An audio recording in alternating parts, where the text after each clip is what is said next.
Hi, my name is Usman. Welcome to our channel. Today we're going to be reviewing a lens that I've been practically begging Hasselblad for, and that is the Why are you holding my camera for? I don't know.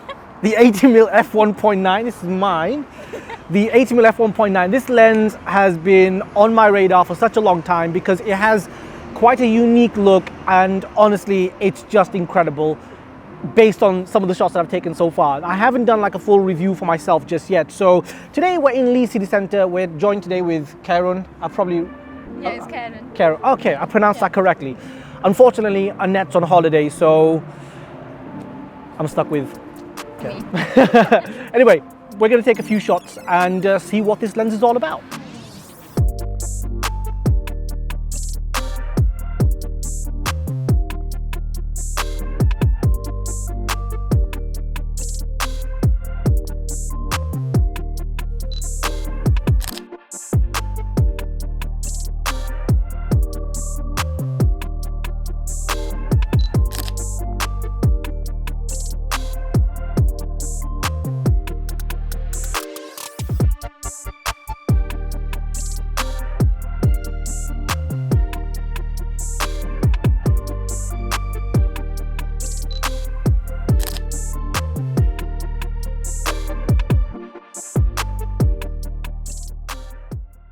Yeah, they're pretty decent. Pretty decent.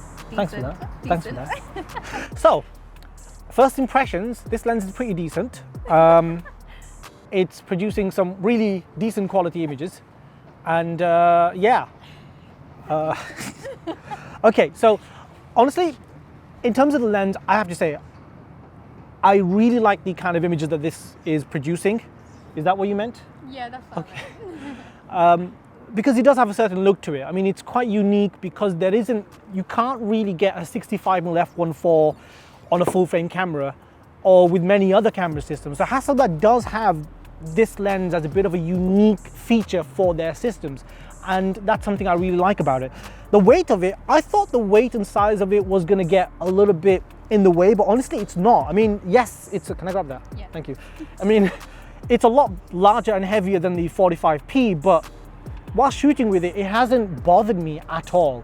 If anything, the only thing that bothers me is the fact that it's smooth metal, so in the cold today, it does get a little bit chilly on the fingers, but that's the only thing that's been bothering me. Aside from that, honestly, it's such a good lens in terms of the look that it's producing. However, autofocus sucks. Like, oh my God, how long do you have to wait between each shot?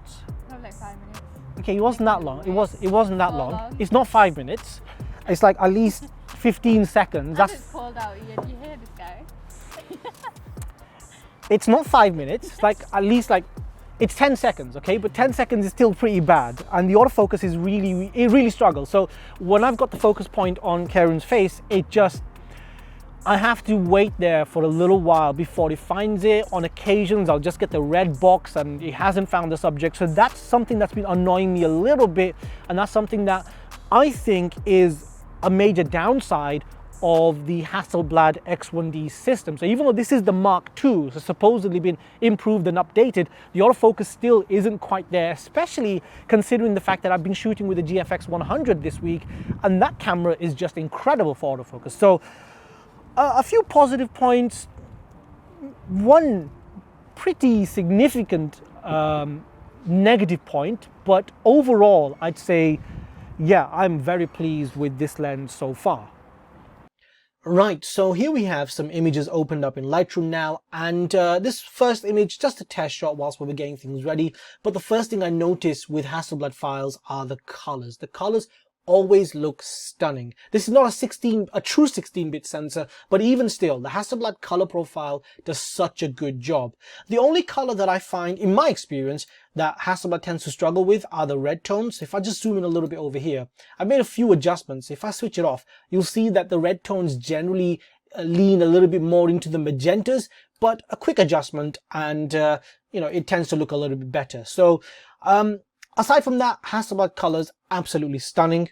And in terms of detail and sharpness, wide open, this lens is incredible. It produces a ridiculous amount of detail and the bokeh looks wonderfully soft. I love the results that this lens is producing.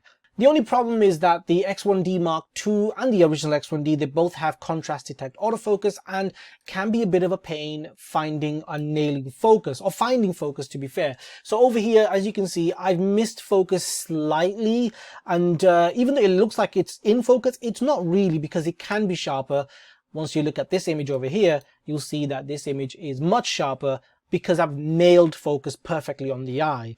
And of course, there are certain situations where the camera just doesn't find focus. And I mean, this might be an unfair comment against the Hasselblad camera, but I wish that they moved on to phase detect, because the GFX 100, that's got phase detect, and the focus system in that one is incredible.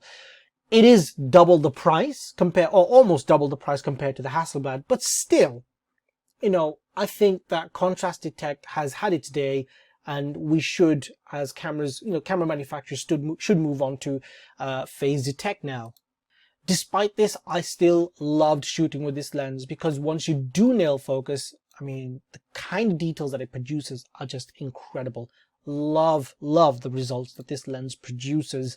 But missing focus is quite a common thing. It's a recurring theme with the X1D system.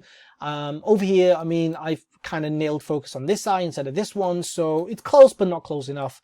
But still, love the results that this lens is producing. The colors are stunning, the clarity, the detail, the bokeh, everything about it is just fantastic. And I love the angle of view. None of these images are cropped, so the angle of view is something that I really enjoy working with.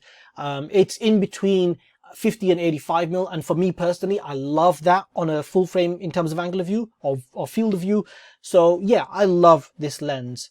Now, I did take some images in a more controlled setting, and wide open, this lens produces an incredible amount of detail. And if you compare that to another very sharp portrait lens, the Sigma 85mm f1.4 Art, wide open, the Sigma does a fantastic job, but it's just not quite as sharp as the Hasselblad. If you just look at this section over here, this is bang on in the center.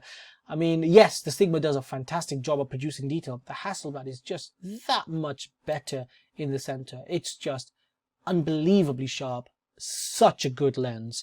In the corners, the Hasselblad does tend to suffer a little bit. I mean, the Sigma is noticeably sharper in comparison. So if we go on to this corner over here and then move on to this one, you'll notice that the Sigma is quite a bit sharper in the corners, but then I'm not sure how valuable corner sharpness is in a portrait lens. So there you have it. That's how the 80mm f1.9 from Hasselblad performs, and I have to say, this is without a doubt the best portrait lens that I've ever shot with. It's just so good, and there are a few reasons. First of all, image quality. Image quality from this lens is just incredible. It's in a different league.